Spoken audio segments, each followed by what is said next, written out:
बच्चों, आप मेरे चैनल हिंदी हमारी शान को सब्सक्राइब करिए और बेल आइकॉन को प्रेस करिए ताकि मेरे हिंदी विषय से संबंधित सभी वीडियो की जानकारी आपको समय समय पर प्राप्त होती रहे। बच्चों, आज मैं आपको स्पर्श पुस्तक कक्षा 9वीं का पाठ 7 धर्म की आड़ पढ़ाने जा रही हूँ। इस पाठ के लेखक गणेश शंकर विद्यार्थी जी हैं। गणेश शंकर विद्यार्थी जी का जन्म मध्य प्रदेश के ग्वालियर शहर में सन 1891 में हुआ था और उनकी मृत्यु 1931 में कानपुर में हुई थी। चलिए बच्चों, अब हम पाठ धर्म की आड़ पढ़ना आरंभ करते हैं। सबसे पहले हम इनके लेखक गणेश शंकर विद्यार्थी जी के जीवन के बारे में कुछ बातें जान लेते हैं। गणेश शंकर विद्यार्थी जी का जन्म मध्य प्रदेश के ग्वालियर शहर में सन 1891 में हुआ। एंट्रेंस पास करने के बाद वे कानपुर करेंसी दफ्तर में मुलाजिम हो गए, यानी कि उन्होंने करेंसी दफ्तर में नौकरी कर ली। फिर 1921 में प्रताप साप्ताहिक अखबार निकालना शुरू किया। विद्यार्थी आचार्य महावीर प्रसाद द्विवेदी को अपना साहित्यिक गुरु मानते थे। उन्हीं की प्रेरणा से आज़ादी की अलग जगाने वाली रचनाओं का सृजन और अनुवाद उन्होंने किया था। इसी उद्देश्य की पूर्ति के लिए उन्होंने सहायक पत्रकारिता भी की। विद्यार्थी जी के जीवन का अधिकतर समय जेल में ही बीता। इन्हें बार बार जेल में डालकर अंग्रेज सरकार को संतुष्टि नहीं मिली। वह इनका अखबार भी बंद करवाना चाहते थे। कानपुर में 1931 में मचे सांप्रदायिक दंगों को शांत करवाने के प्रयास में विद्यार्थी जी को अपने प्राणों की बलि देनी पड़ी। इनकी मृत्यु पर महात्मा गांधी जी ने कहा था, काश ऐसी मौत मुझे भी मिली तो चलिए बच्चों, अब हम पाठ धर्म की आड़ को पढ़ना आरंभ करते हैं। इस समय देश में धर्म की धूम है। उत्पात किए जाते हैं तो धर्म और ईमान के नाम पर, और जिद की जाती है तो धर्म और ईमान के नाम पर।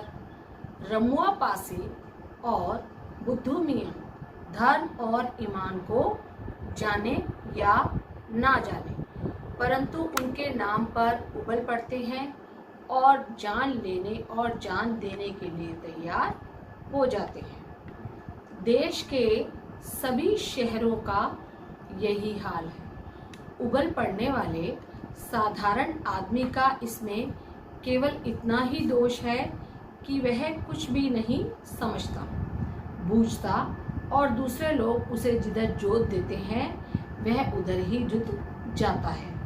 यथार्थ का दोष है कुछ चलते पुर्जे पढ़े लिखे लोगों का, जो मूर्ख लोगों की शक्तियों और उत्साह का दुरुपयोग इसलिए कर रहे हैं कि इस प्रकार जाहिलों के बल के आधार पर उनका नेतृत्व और बड़प्पन कायम रहे। यानी कि कुछ पढ़े लिखे जो लोग हैं वो अनपढ़ लोगों को मूर्ख बनाकर उनका इस्तेमाल कर रहे हैं ताकि उन पढ़े लिखे लोगों का बड़प्पन जो है वो कायम रह सके। इसके लिए धर्म और ईमान की बुराइयों से काम लेना उन्हें सबसे सुगम मालूम पड़ता है और सुगम है भी है। साधारण से साधारण आदमी तक के दिल में यह बात अच्छी तरह से बैठी हुई है कि धर्म और ईमान की रक्षा के लिए अपने प्राण तक दे देना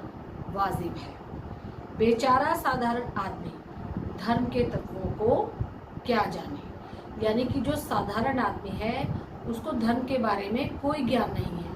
कुछ पढ़े लिखे लोग या कुछ ऐसे तत्व होते हैं जो उसको अलग अलग तरह से उसके धर्म के बारे में समझा देते हैं। लकीर पीटते रहना ही वह अपना धर्म समझता है। उसकी इस अवस्था से चालाक लोग इस समय बहुत तेज फायदा उठा रहे हैं।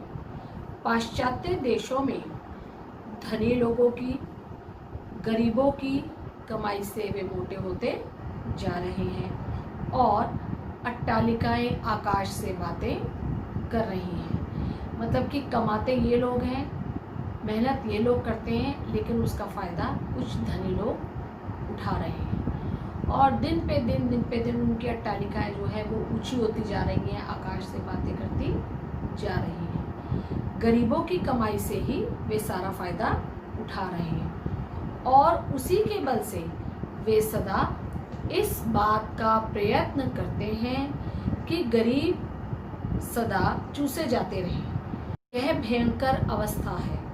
इसी के कारण साम्यवाद, वोल्गेशनिज्म आदि का जन्म हुआ। हमारे देश में इस समय धनपतियों का इतना जोर नहीं है। यहाँ धर्म के नाम पर कुछ गिने चुने आदमी अपने हीन स्वार्थों की सिद्धि के लिए करोड़ों आदमियों का दुरुपयोग कर रहे हैं।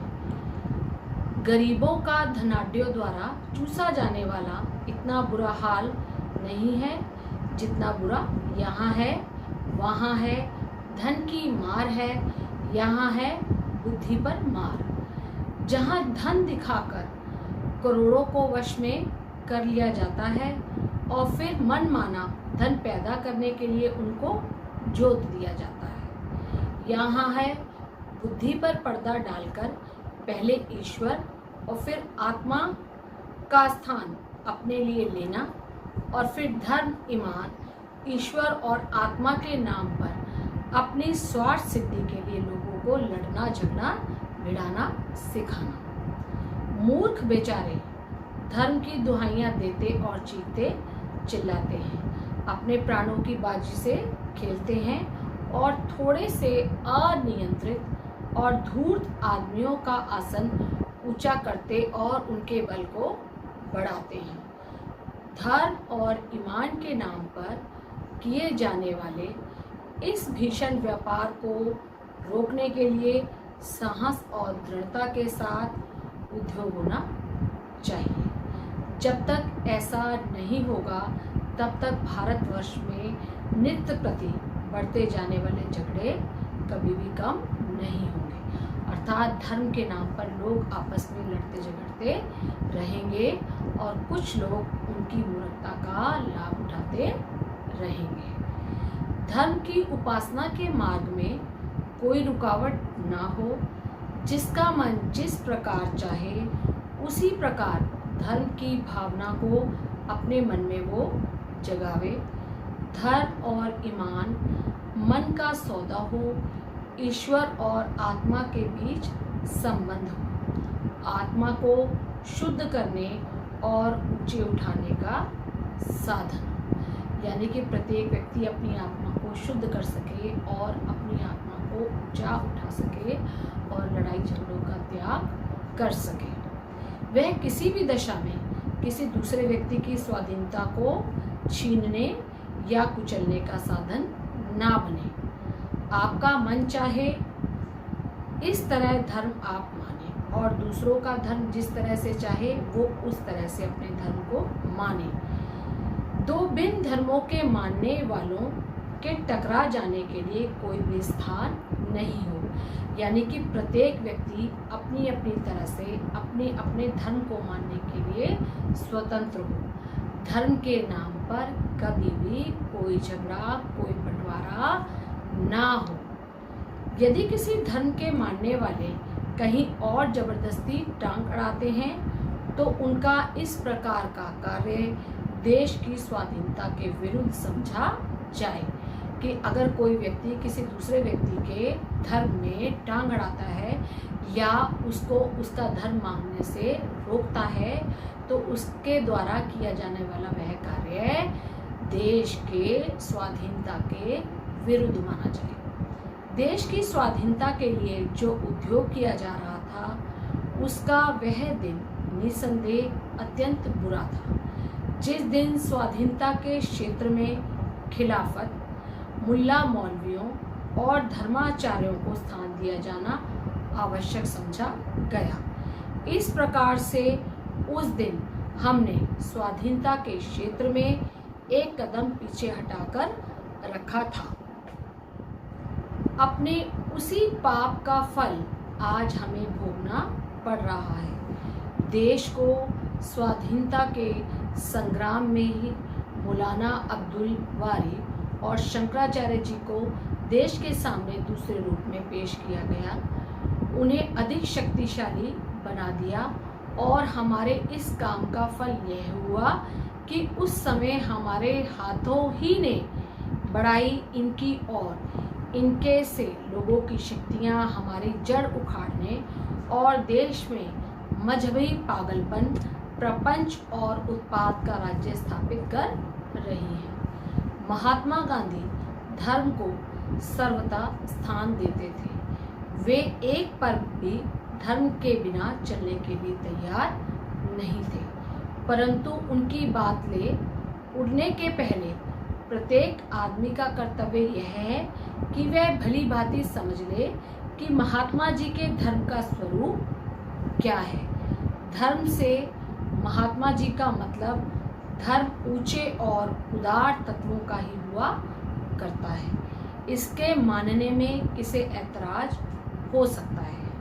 अज़ान देने, शंख बजाने, नाक दाबने और नमाज पढ़ने का नाम धर्म नहीं है। शुद्धाचरण और सदाचार ही धर्म के स्पष्ट चिन्ह हैं। 2 घंटे तक बैठकर पूजा कीजिए और 5 वक्ता नमाज भी अदा कीजिए, परंतु ईश्वर को इस प्रकार रिश्वत के दे चुकने के पश्चात यदि आप दिन भर बेईमानी करने और दूसरों को तकलीफ पहुंचाने के लिए अपने को आज़ाद समझते हैं, तो इस धर्म को अब आगे आने वाला समय कदापि टिकने नहीं देगा। अब तो आपका पूजा पाठ ना देखा जाएगा, आपकी भलमनसाहत की कसौटी केवल आपका आचरण होगी। सबके कल्याण की दृष्टि से आपको अपने आचरण को सुधारना पड़ेगा, और यदि आप अपने आचरण को नहीं सुधारेंगे तो नमाज और रोज़े, पूजा और गायत्री आपको देश के अन्य लोगों की आज़ादी को रोंदने और देश भर में उत्पातों का कीचड़ उछालने के लिए आज़ाद ना छोड़ सकेगी। ऐसे धार्मिक और दीनदार आदमियों से तो लामज़हब और नास्तिक आदमी कहीं अधिक अच्छे और ऊंचे हैं, जिनका आचरण अच्छा है, जो दूसरों के दुख सुख का ख्याल रखते हैं और जो मूर्खों को किसी स्वार्थ सिद्धि के लिए उकसाना बहुत बुरा समझते हैं। ईश्वर इन नास्तिकों और लामजहब लोगों को अधिक प्यार करेगा और वह अपने पवित्र नाम पर अपवित्र काम करने वालों से यही कहना पसंद करेगा कि मुझे मानो या ना मानो, तुम्हारे मानने से ही मेरा ईश्वरत्व कायम नहीं रहेगा। दया करके मनुष्यत्व को मानो, पशु बनना छोड़ो और आदमी बनो।